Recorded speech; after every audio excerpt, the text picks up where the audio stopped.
Vous vendez des produits en ligne et vous vous demandez comment augmenter mes ventes grâce aux réseaux sociaux en 2024. Qu'est-ce qu'il faut mettre en place comme stratégie ou comme technique ou comme méthode en marketing pour vraiment augmenter les ventes, pour générer plus de prospects, pour augmenter la visibilité. Dans cette vidéo, je vais vous montrer comment concurrencier les grandes entreprises, même si vous avez une petite structure, vous avez une petite marque e-commerce ou vous êtes auto ou solopreneur, grâce à la communication digitale. On va mettre en place une communication et une stratégie qui vous permettra de vous démarquer de la concurrence, créer une marque ou une image authentique sur les réseaux sociaux et surtout générer pas mal de ventes et générer pas mal de clients. C'est parti!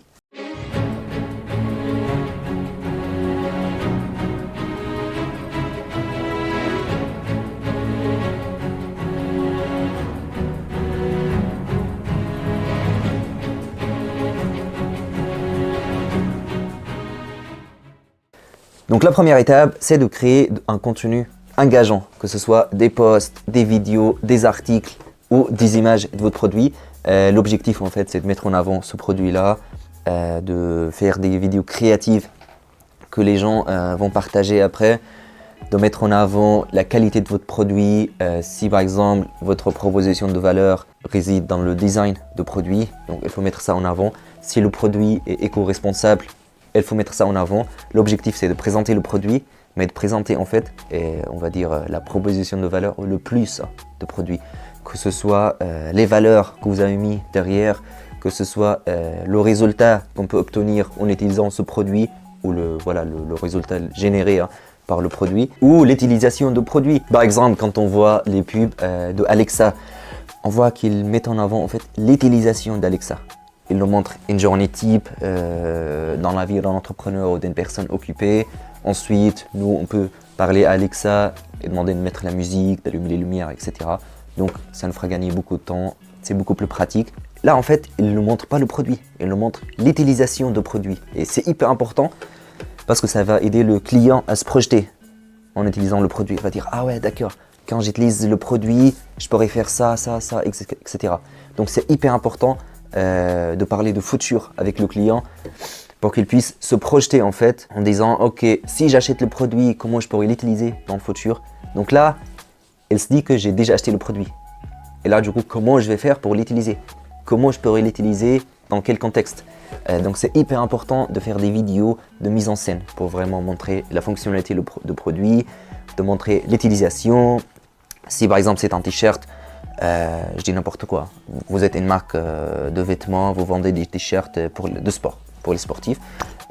Au lieu de juste poster des photos de t-shirts ou des vêtements, on peut par exemple faire la mise en scène. Donc des gens qui portent vos vêtements sont en train de faire de sport, sont en train de courir, etc. Donc voilà, c'est ça la mise en scène. Plus votre contenu résonne avec votre public, plus il sera partagé. Donc n'hésitez pas à utiliser des histoires. On appelle ça le storytelling en marketing. De raconter des histoires, de raconter des anecdotes. Parce que les consommateurs ou les prospects, ils veulent connaître la personne derrière le produit ou la marque. On est des humains, on cherche l'humain derrière le produit. Quand on fait du business, on a envie de faire du business avec des humains, pas avec des logos ou des entreprises ou des structures.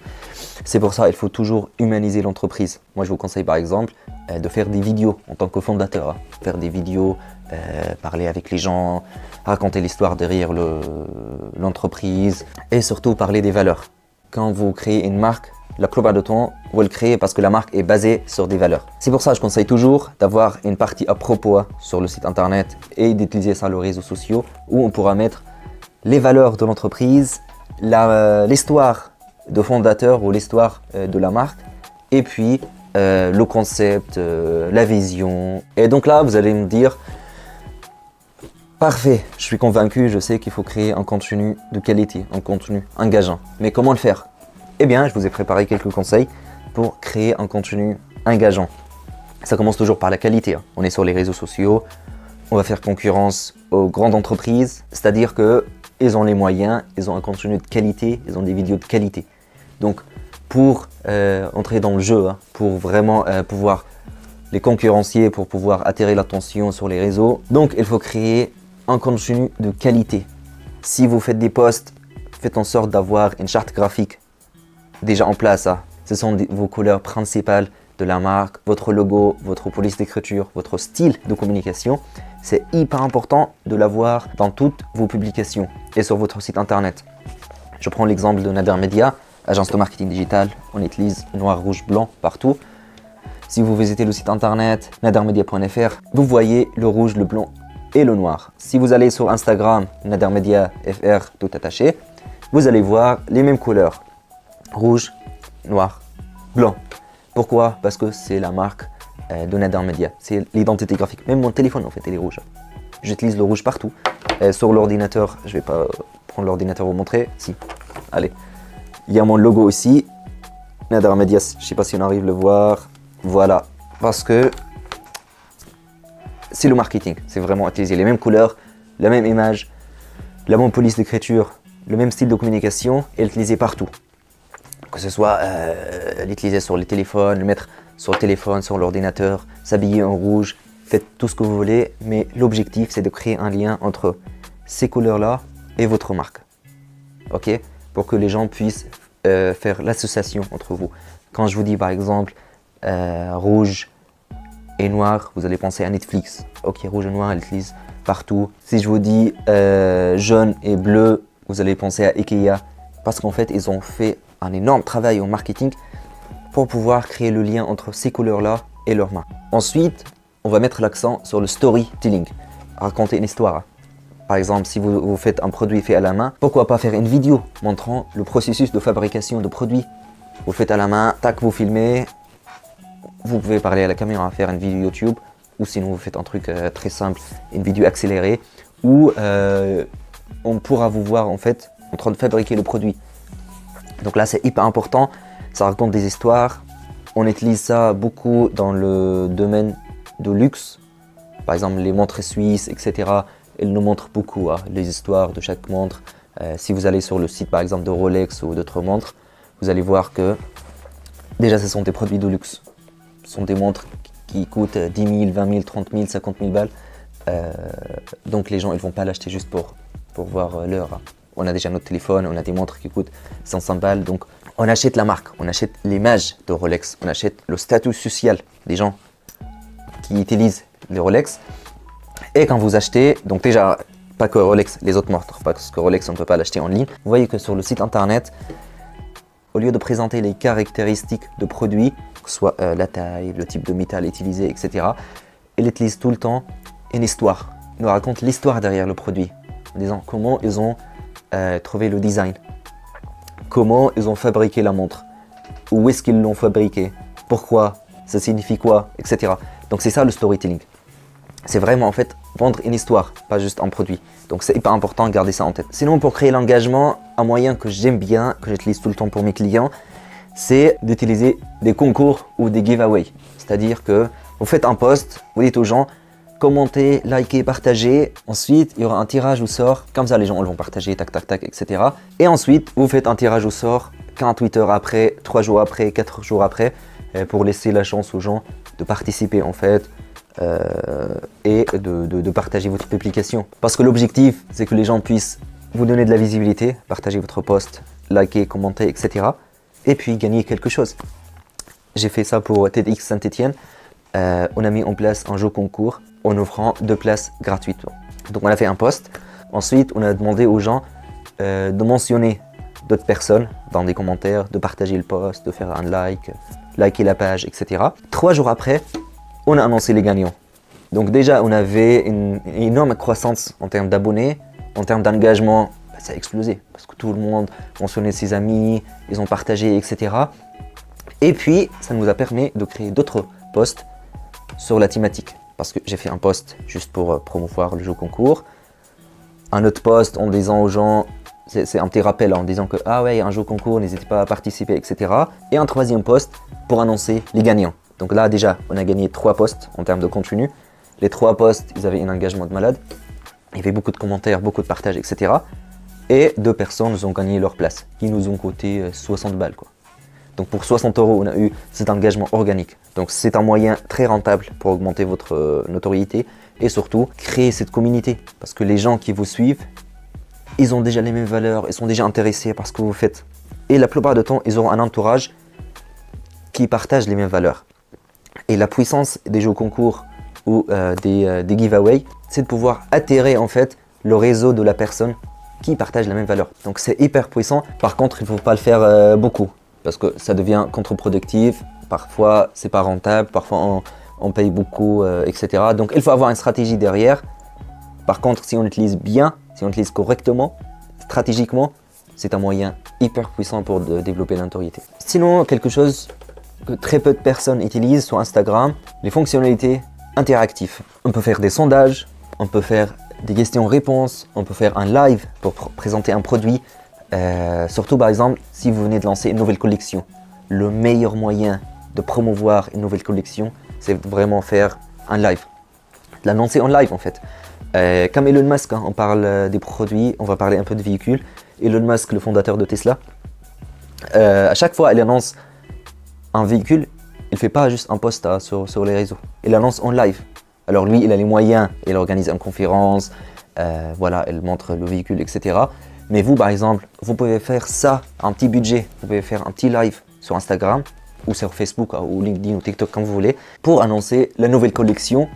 Et si vous voulez aller plus loin pour fidéliser et remercier les gens qui ont participé, vous pouvez donner une réduction pendant ce live-là aux gens qui ont participé. Parce que c'est important aussi de remercier les fans qui sont déjà engagés. Là, il ne faut pas l'oublier. Donc faire un petit live, annoncer votre produit, donner un code de réduction par exemple de 50% ou quelque chose de fou, hein, qu'on trouvera nulle part ailleurs. Et vous le donnez en priorité aux gens qui ont déjà participé. Vous dites ok, pendant 48 heures, on vous offre 50% de réduction sur la nouvelle collection qu'on vient de lancer. Ou si vous vendez un produit physique, vous pouvez dire allez, pour les personnes qui ont participé, si vous commandez dans les 48 heures, moi je vous enverrai une lettre personnalisée. Et il ne faut pas oublier les thématiques saisonnières ou les événements spéciaux.